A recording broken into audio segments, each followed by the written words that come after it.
Right, thank you. And just as we begin, I am not used at all, A, to speaking for 20 minutes, it's usually double that, and B, to not being interrupted.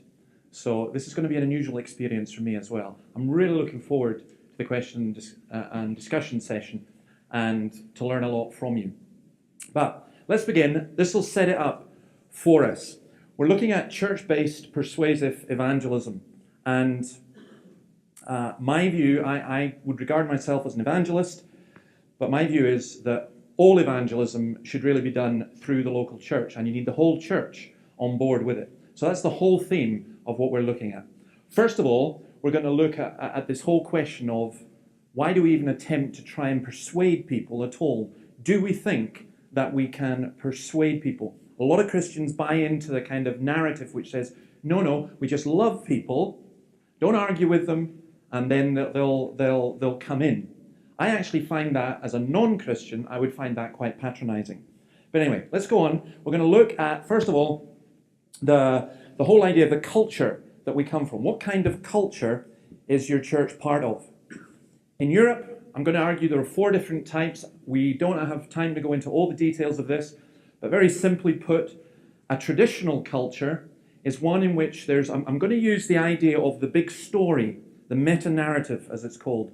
And a traditional culture is one in which there's a big story. Say it's your religion. So let's say you were from Greece. Part of your meta-narrative is you're Greek Orthodox. To be Greek is to be Greek Orthodox. People would find it very strange that that wasn't the case if you said you were Greek but not Greek Orthodox. There are other meta-narratives that go on. To be Scottish, for example, what does that mean? To be French, what does that mean? So there are traditional cultures, then there's a modernist culture. That's all post-Enlightenment. That's the idea that the big story is science and reason, just completely. Science and reason, and we are enlightened, and human beings are progressing, and so on. The trouble with the modernist culture, and bizarrely, that remains very, very strong in intellectual circles and amongst middle class and the elites. The idea is of human progression, we're getting better. But the whole point of the modernist culture is traditional is often associated with religion. The modernist is associated, well, we don't need religion anymore. We've grown out of that. Then there's the postmodern culture. And the reason that came about is not just because of artists in the 1920s and 30s, or Derrida in the 1970s. It is that the postmodernist idea is modernism hasn't worked. Where did modernism lead us? It led us into disaster. So, a lot of people say, well, there is no such thing as truth. So, for example, you'll have someone like the scientist Richard Dawkins, who's an out-and-out modernist, and who wrote a brilliant anti-postmodern article. But an awful lot of people will reflect the attitude of a favourite group of mine, the Manic Street Preachers. They have a song, "This is my truth, tell me yours." So if your truth is that you believe that aliens came down and kidnapped Elvis and took him up and he's coming back one day, that's fine. As long as you don't try and impose it on me, and as long as it doesn't harm anyone else, that's fine. And in that kind of environment, being a Christian is equated with being a Trekkie, or being a Klingon, or a Jedi Knight, or anything like that. And the whole idea of the postmodern narrative is there's no such thing as absolute truth, and everything gets all mixed up. We are now in a stage in Europe where in some areas, I think particularly Germany, Habermas teaches this, and France a little bit, and the United Kingdom as well, we're talking about being post-postmodern, or even post-secular. In other words, countries have tried secularism and it's failed. I'm going to refer in this lecture a couple of times, and also the following lectures, to what's going on this week in Sweden. Some of you will be aware that there have been riots in Sweden. This is the enlightened modernist paradise, secular paradise. Why are there riots in Sweden? Why are police being called into Stockholm and so on? Because even the postmodernist narrative is just not working. So I think that's the culture. You have to look at your culture and say, what kind of culture are we in? My own culture, giving a personal example, is a mixture of traditional, modernist, postmodernist, and post-postmodernist. In other words, we are completely and 100% confused. And I think a lot of other people are as well. That's actually really important to bear in mind in your evangelism, that you can't fit a particular program into something. Okay, let's look at some of the attitudes that exist. We've got to understand the attitudes in terms of our cultures. I like alliteration, so I've got 4 things beginning with A. The first is apathy. Huge number of people are apathetic. They don't really care. You're trying to bring Christianity to them. Who cares? They're neither one way nor the other. So, for example, in the culture as a whole, I used to think that the majority of people in my country, in Scotland, United Kingdom, were apathetic. I've actually changed my mind on that because I wrote a book called The Dawkins Letters, and I was amazed at the reaction I've got. And my view now is that people are not apathetic. They don't know. They're ignorant. They don't know. When they're presented with the gospel, actually, you'll find that some people get really, really angry. Why are the new atheists so emotional? Because they hate God. I mean, I would put down the anthem, if you like, of the new atheist. The motto of the new atheist is, there is no God and I hate him. And I've seen that in so many, many different ways. Actually, one of my concerns with apathy is that a lot of us in the church are apathetic. We bought into the cultural narrative which says we are like a knitting club. We are like a social club. We are like a golf club. We have our own views, that's fine. We don't want to impose them on anyone else. We don't care about people. So, for example, when you think about the situation here in this hotel, what about the staff you meet? How will they ever hear about the gospel? Does it even bother you that they may or may not hear? How would you communicate to them? So I think apathy is a big, big problem. I think another problem that we have is anxiety. People in our cultures are really, really worried. They are struggling with what is going to happen to me in terms of health, what's going to happen to me in terms of job. Some of you will know the anxiety that is caused by that in my own congregation. We have a number of people who we pray for who are unemployed. One of my deacons this week has just been told he's almost 95% certain to be made unemployed in coming weeks. People are really, really worried about that kind of thing. And we live in a very worried and a very anxious culture. It's why so many people take medication. It's why if you went to a doctor's surgery and you asked them, what do a significant number of your patients come in with? You'd say, well, stress, concerns about relationships. So people are anxious. Then we also find that people are alienated. And again, I'm bringing in the Swedish riots with this. People feel that they don't belong, that it's not their culture. Bizarrely, this is throughout the world, but particularly in Europe, what is happening with, I think, the removal of Christianity from the culture and the triumph of capitalism, people are beginning to think, well, wait a minute, the elites do really well. If you're a Greek millionaire, the austerity regime or whatever's happening in Greece doesn't affect you at all. You buy property in London. You invest in that. The elites in every culture seem to continue to be doing well. What that means is if you're not part of the elites, apparently 10% of people in Britain now are millionaires, at least in terms of their property value and so on. That's on paper. I don't think in reality. But they're millionaires. What does that make you feel like if you're thinking about where you're going to buy food? If you can't afford to go to different places. And so you will often feel very, very alienated. You feel alienated from the decision making. How many of us feel alienated from politicians? A lot of people do that. And that alienation will come across sometimes in tremendous anger. And I think that's what you're seeing in Sweden this week with the riots and so on that are going on. You understand why people are angry, they're alienated. That brings me on to the fourth one, that there is this tremendous anger. We want to have someone to blame. Why do two young Muslim men hack up a British soldier in broad daylight in London? They're really, really angry. That's one of the reasons they're really, really angry. And it would be a mistake just to put that in to say, well, that's one real extreme. there are different kinds of anger. The Beatles had a song, Eleanor Rigby. It talks about all the lonely people. Where do they all come from? Well, I watch people's faces, and I see a lot of anxiety in people's faces, and I see a lot of anger in people's faces. And that's what we are dealing with as we're trying to communicate the gospel.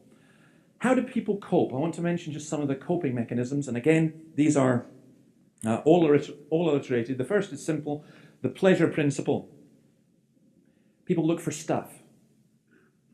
As long as you can have a bigger car, as long as you can have, a better phone. Apparently, I got this iPhone 5, and apparently I'm already outdated, because iPhone 6 and 7 are already, but anyway, iPhone's out. You need Samsung now, or something else.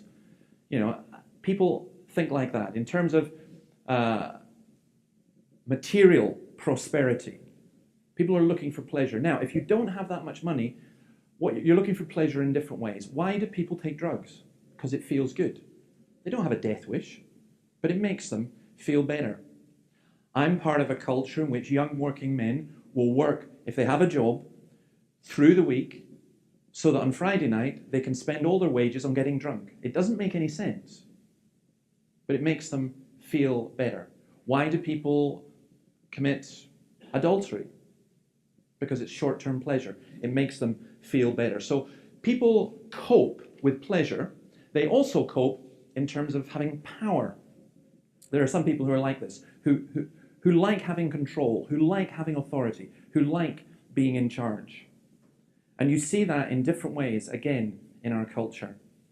I can think of two examples. One's not particularly European culture. One is American culture. My view is never, ever, ever cross an American customs official. They are the most humorless, intolerant bunch of people you'll ever meet in your life. Don't joke. They've got some power and they can put you on the plane back, and they will. The other group are traffic wardens. I'm not saying I dislike traffic wardens, but the glee on their face as they stick that sticker and fine you 60 euros or whatever it is, and you plead with them to take it off. There are people who just like power. Those are kind of trivial examples, but we see those. You can see how that works out in different ways. Also, peace. People just want peace. They want rest. They want some quiet. They want to have peace, I think, at work, if they've got stress in their work. I think above all, they want peace in their relationships. And broken down relationships, dysfunctional relationships are a major part of every culture. I think they want peace internally, and you want peace within society. Again, if I'm Swedish today and I'm in Stockholm, I don't want people rioting through my streets. I don't want shops burnt down. If I'm in Britain, I don't want the idea that a soldier can be hacked to death in the street. I want peace. People genuinely want peace. And then pain. They don't want pain, they want freedom from pain. And that's a very, very interesting thing, that we've grown up in a culture where people assume that you've got to be able to be free from pain. Anything that causes you pain must go. One of the big arguments for euthanasia at the moment is not that it relieves the person who's dying from pain, but that it relieves the relatives who have to watch. We don't want to see that. We don't want to know any pain. Incidentally, I think that creates a problem a little bit when it comes to communicating the gospel, because sometimes the gospel is really, really painful. In the culture that I'm part of, if you're a school teacher and you're writing a report for a child, you're not really supposed to say anything negative about that child, which means their school report is totally meaningless. You actually have to go and talk to the teacher and find out what so-and-so is always humorous, or so-and-so. They're instructed to write only things that are positive.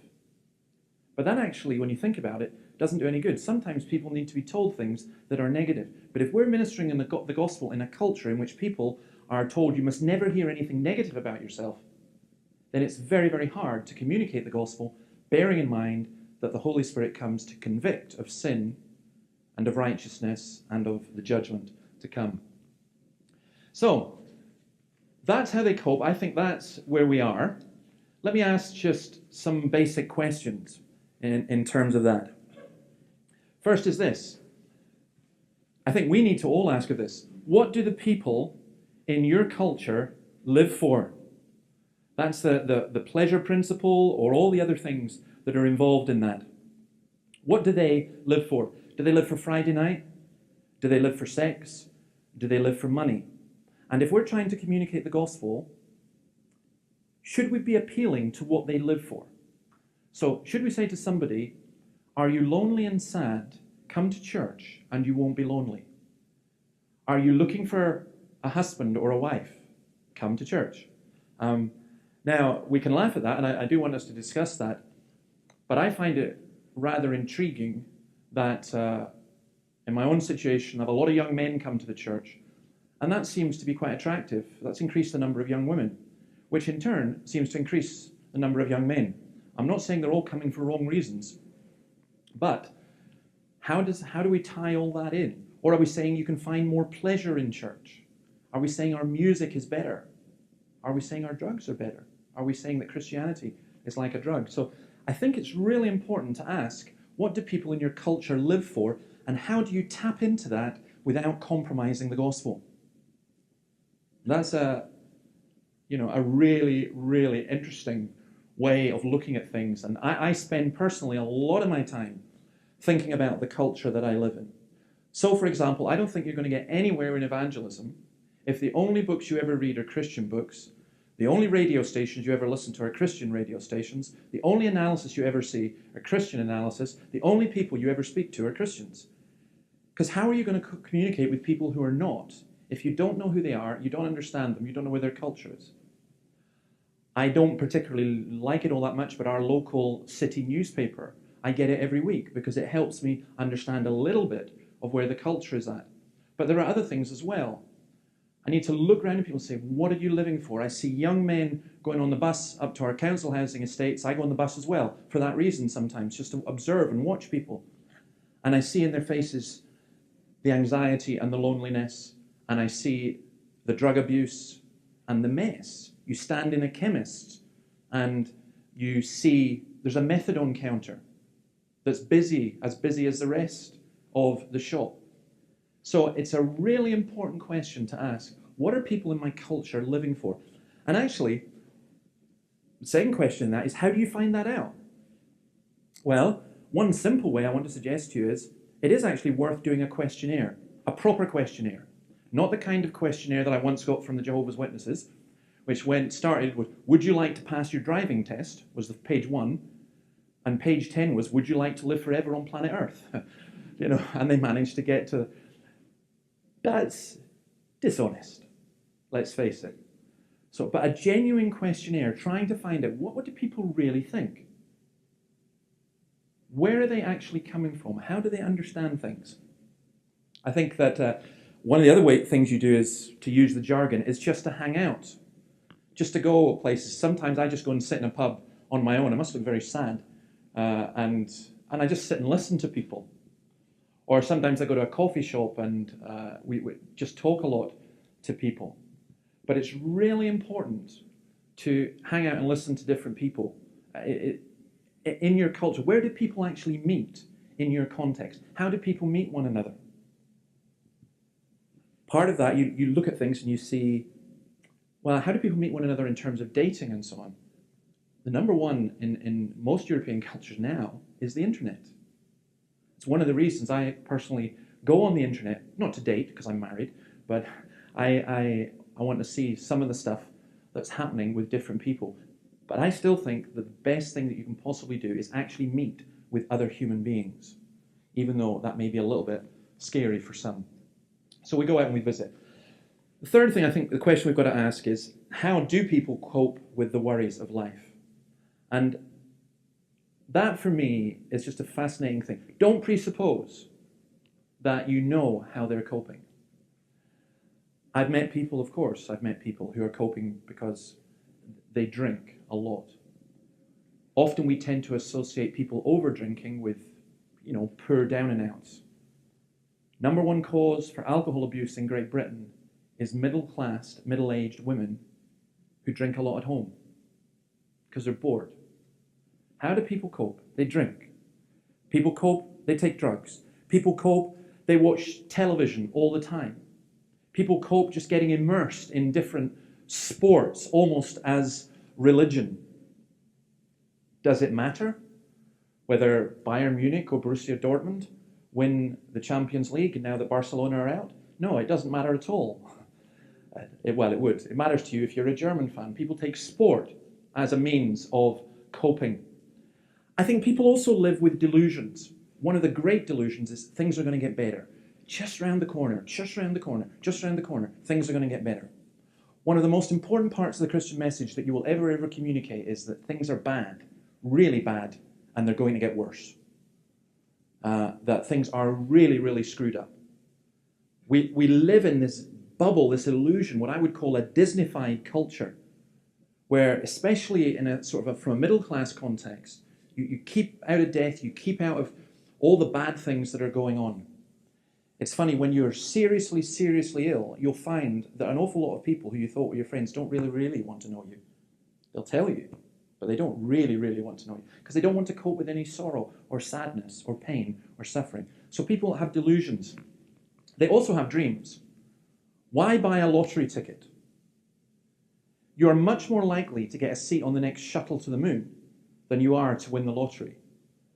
And yet, every week, people will queue up to spend money on lottery tickets because they have a dream that they are going to win, and if they won the €1,000,000 or the €100,000,000 or whatever, that will somehow get them there. And we need to ask, how are people coping? And I honestly would argue that they're bubbles, and we've got to prick their bubbles. I would suggest it's usually a good idea not to blow them up. We have an expression, you're subtle as a flying mallet. No, sometimes it's not good just to use a good Scots expression, to stick the boot into someone.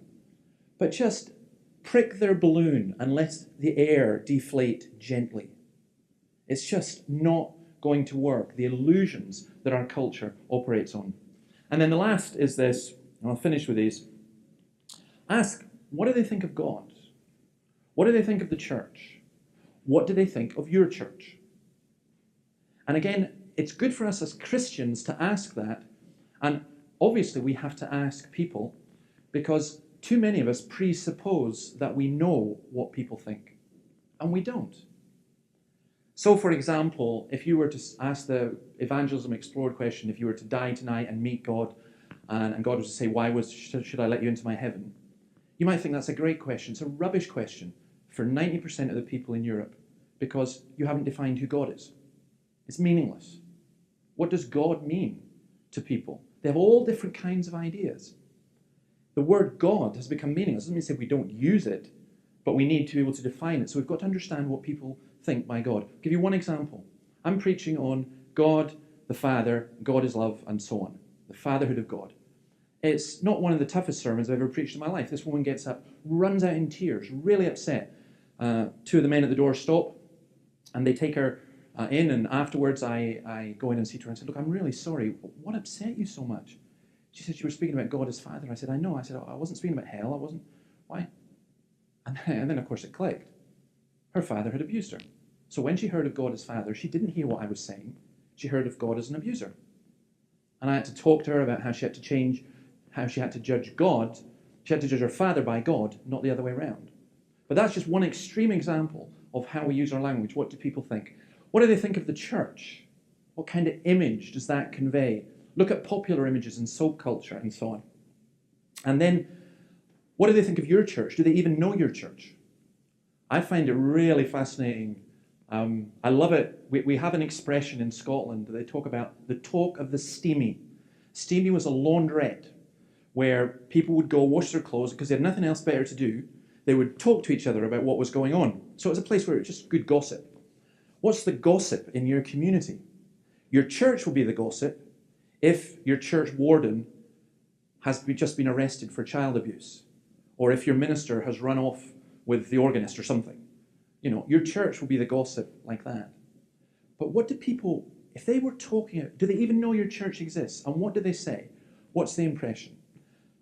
That's what you've got to ask. That's what we've got to think about. We've got to think about the culture, the context in which we're in, before we even try to persuade people. I'm going to leave it there, and we'll do questions and so on.